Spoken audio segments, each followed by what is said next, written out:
Assalamualaikum warahmatullahi wabarakatuh. Salam full power. Perkenalkan, saya Agus Chandra. Kebetulan basic saya adalah master degree di bidang biochemical pada bidang agriculture. Kami mewakili perusahaan kami, Java Mas Agropos. Kami ingin menanggapi salah satu konten di channel YouTube Sisi Lain Agriculture. Bang Roni kalau tidak salah namanya. Salam kenal Bang Roni.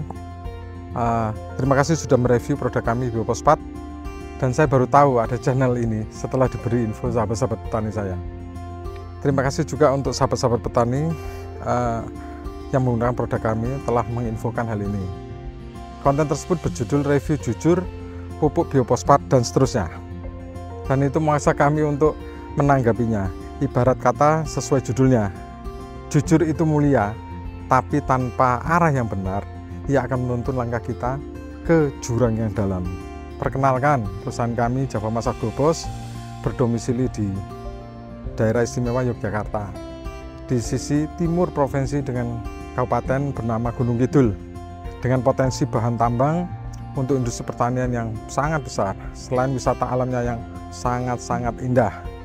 Kami dalam membuat suatu produk itu wajib melalui step riset di laboratorium lapang kami, seperti di belakang saya, terlebih dahulu ya, di mana suatu calon produk diaplikasikan langsung untuk diuji ke tanaman sebelum sampai ke tangan petani.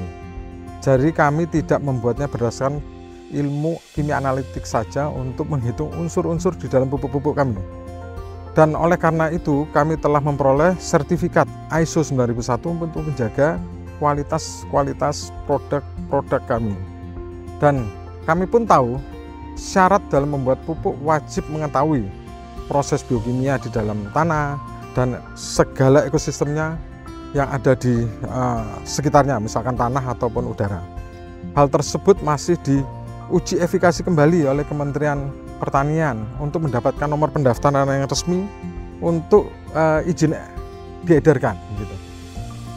Hal ini kami dapat pelajaran akademis dari para guru-guru besar kami di tingkat lanjut studi pertanian yang ada di university. Jadi kita harus nggak cuma cukup S1 untuk mengetahui lebih dalam mengenai proses biokimia di dalam tanaman itu. Perusahaan kami pun sering diajak join dalam penelitian-penelitian ilmiah dari universitas-universitas yang ada di Indonesia. Seperti salah satunya menguji efektivitas penggunaan nanoteknologi dalam industri pupuk dan lain-lain. Bang Roni bisa lihat di video-video portofolio perusahaan kami yang tersebar di mana-mana, sudah banyak, seperti di web, Facebook, YouTube, Instagram, TikTok, dan lain-lain. Penelitian ilmiah mandiri perusahaan kami adalah antara lain seperti ini.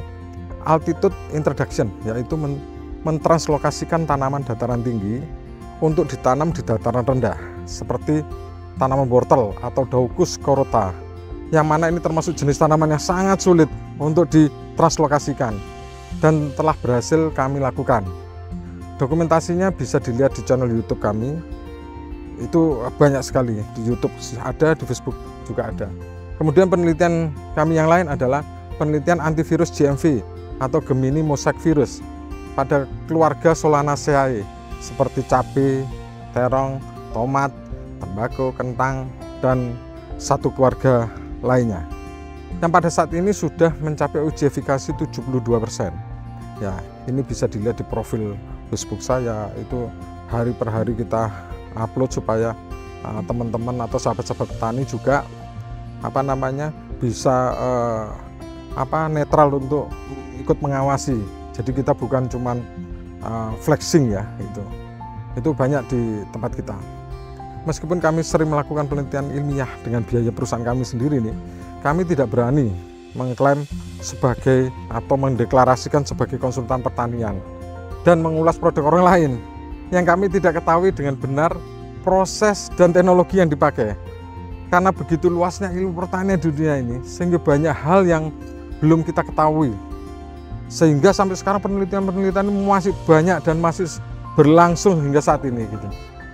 Konsultan pertanian itu ibarat orang yang sudah paling paham dalam segala hal di dunia pertanian berdasarkan riset ilmiah. Konsultan pertanian bukan hanya dari literatur base atau literasi berdasarkan tulisan yang dianalisa, dan harus bersifat netral bukan karena ada unsur menjual atau mengendorse suatu produk. Jadi itu yang harus kita tahu, bahwa konsultan pertanian itu adalah seperti itu. Kalau kami hanya praktisi dengan scientist research base, dan hanya ingin berbagi dengan sahabat-sahabat petani Indonesia agar lebih sukses dalam berbudidaya dan berkecukupan untuk penghasilannya. Misalkan hasil pertanian lebih banyak, atau menginformasikan teknologi yang lebih mengirit biaya tanam. Nah, itu melalui produk yang bermutu yang dapat dipertanggungjawabkan juga gitu. Melihat dengan seksama ya video-video Bang Roni di channelnya, terlihat seperti benar ya, penjelasannya itu seperti benar. Ada hal yang benar, tetapi banyak juga hal yang kurang tepat dan tidak sesuai kaidah keilmuan. Yang ingin kami tanggapi mengenai produk kami yang ada di review. Nah, Bang Roni menerangkan kandungan biofosfat kami terdapat fosfor, kalsium, dan mikroba. Penjelasan ini sepenuhnya benar penjelasannya. Tetapi yang banyak diulas malah kandungan CaO-nya atau kalsiumnya, atau yang dibilang kalsium oksidanya. Di mana kalau di tempat kami CaO hanyalah bahan tambahan sebagai filler. Ya, yang kami tawarkan adalah pupuk atau nutrisi sebagai sumber fosfat atau fosfor, siap saji dengan kombinasi mikroba sebagai nilai tambahnya. Di konten tersebut juga menyebutkan bahwa produk kami bukan organik, dan ini memang benar bahwa biofosfat bukan pupuk organik.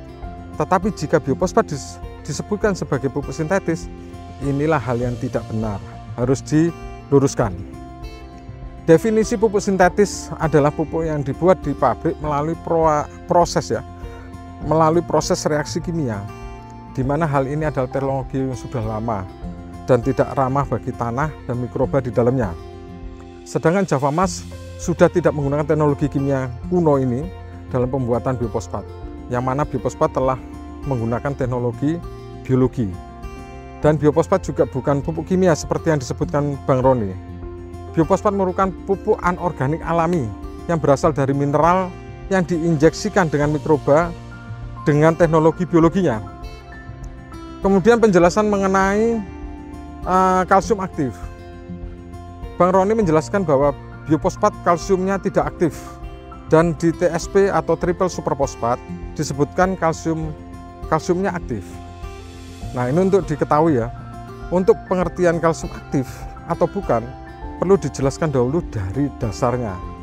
Yang disebut kalsium aktif dalam proses pemisahan mengambil CaO dalam senyawa kalsium karbonat atau batuan kapur karbonat. Itu melalui proses apa? Melalui proses kalsinasi dengan pemanasan suhu yang sampai 1000 derajat, sehingga kalsium karbonat tadi terurai menjadi CaO atau kalsium oksida, dan sisanya CO2 menguap menjadi gas. Jadi kalsium aktif itu dengan nama dagang lainnya, kalsium aktif itu adalah gamping, kapur tohor, yang penggunaannya bukan untuk pertanian, tapi digunakan untuk bahan bangunan. Nah, itu yang mungkin sudah kita tahu semuanya, bahwa gamping itu untuk melaster itu kan. Sedangkan dalam industri pembuatan TSP dan SP tidak menggunakan proses kalsinasi atau pembakaran, melainkan dengan reaksi kimia yang tidak dikenal mempunyai kandungan kalsium aktif. Jadi dalam TSP itu tidak mengenal disebutkan bahwa kalsiumnya aktif. Nah, dalam industri TSP atau SP menggunakan bahannya profosfat yang direaksikan dengan senyawa asam keras sehingga menjadikannya pupuk ber-pH asam atau aksid.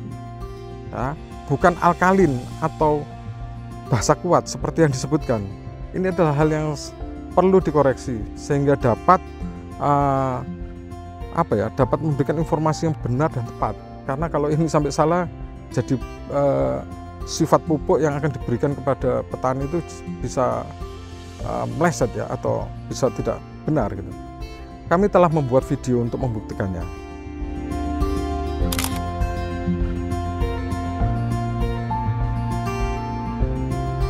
Ini bisa dibuktikan dengan misalkan TSP dilarutkan dalam air sedikit ya, dengan diukur menggunakan pH meter.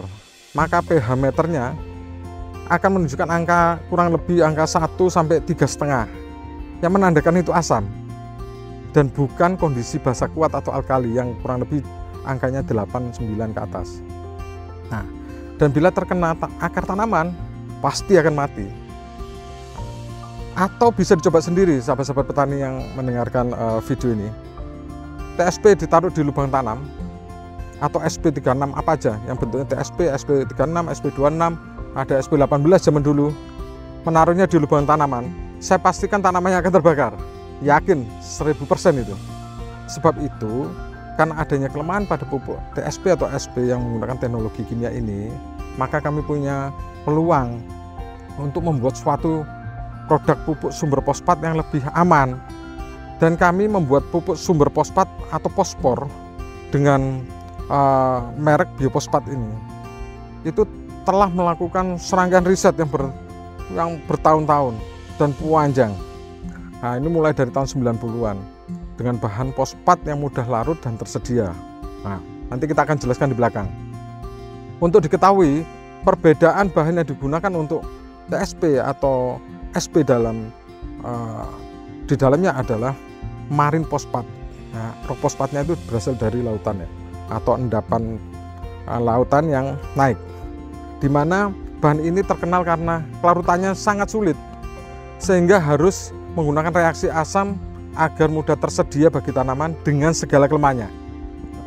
Ada juga di pasaran pupuk rock fosfat alami dari bahan marine fosfat mentah lagi, dengan berbagai merek yang biasanya ada pos-posnya belakangnya. Nah, tanpa perlakuan asam keras akan membutuhkan waktu yang bertahun-tahun untuk diserap atau tersedia bagi tanaman, seperti yang Bang Roni katakan, memang susah larut dan sulit tersedia untuk tanaman. Nah, sedangkan biofosfat menggunakan guanofosfat yang telah terkenal karena mudah diserap tanaman tanpa perlakuan apapun sebetulnya, tapi lebih cepat bila dikombinasikan dengan bakteri pelarut fosfat seperti Pseudomonas, kelompok fungi seperti Aspergillus, kemudian Trichoderma. Nah, sebenarnya dalam biofosfat itu ada 6 mikroba dan hanya kami tulis 4 mikroba karena yang 2 merupakan rahasia dapur perusahaan kami. Ya, ini tidak kita akan sebutkan lah. Guanofosfat yang diperkaya mikroba akan cepat tersedia sebagai sumber nutrisi instan. Nah, ini saya ulang lagi ya. Tersedia sebagai sumber nutrisi instan, fosfat atau fosfor bagi tanaman. Maka dari itu, biofosfat bukan pupuk slow release seperti yang dibilang Bang Roni, tetapi sebagai pupuk yang superfood, yang fast release bagi tanaman. Kalau ada yang belum tahu guanofosfat, ya mungkin mainnya kurang jauh lah gitu ya.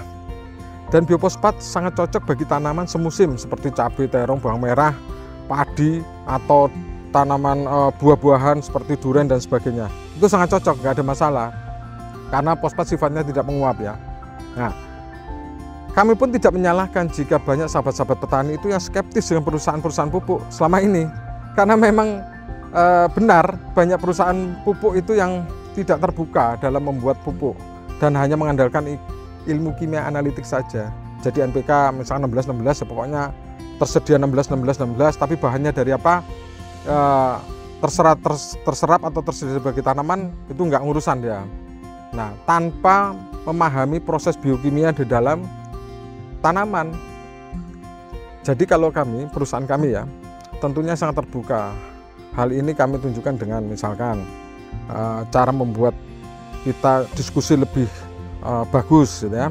Kita buat channel diskusi ya, dan hotline untuk menjawab pertanyaan-pertanyaan sahabat-sahabat petani yang memakai produk kami.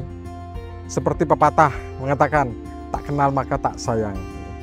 Penjelasan biofosfat bisa dilihat di channel YouTube kami, yaitu Java Mas Agropos, atau berdiskusi ilmiah ya. Jadi jangan debat kusir ya, berdiskusi ilmiah 2 arah di grup Facebook kita, namanya Sahabat Java Mas Plus. Nah, atau bisa download aplikasi kami Petani Full Power yang berisi banyak ilmu pertaniannya ya, yang secara ilmiah benar ya, artinya bisa dipertanggungjawabkan. Nah, selain itu nutrisi itu juga ada panjang sinar matahari, itu ada urusannya sama leaf area index atau banyaknya sinar matahari yang dibutuhkan untuk tanaman, itu banyak. Terus cara budidaya yang efektif dan biayanya yang murah, itu kalau di aplikasi kita. Nah, selain itu perusahaan kita ya, Java Mas Agrupos ini berbagi penghasilan dan dikembalikan ke sahabat-sahabat petani berupa hadiah-hadiah yang bisa dipilih. Jadi kalau beli produk kita ada vouchernya, bisa dimasukkan dalam aplikasi, dikumpulkan poinnya, ada yang hadiah langsung traktor dan sebagainya. Nah, itu bisa dimasukkan dalam aplikasi kita. Oke, kembali ke pH.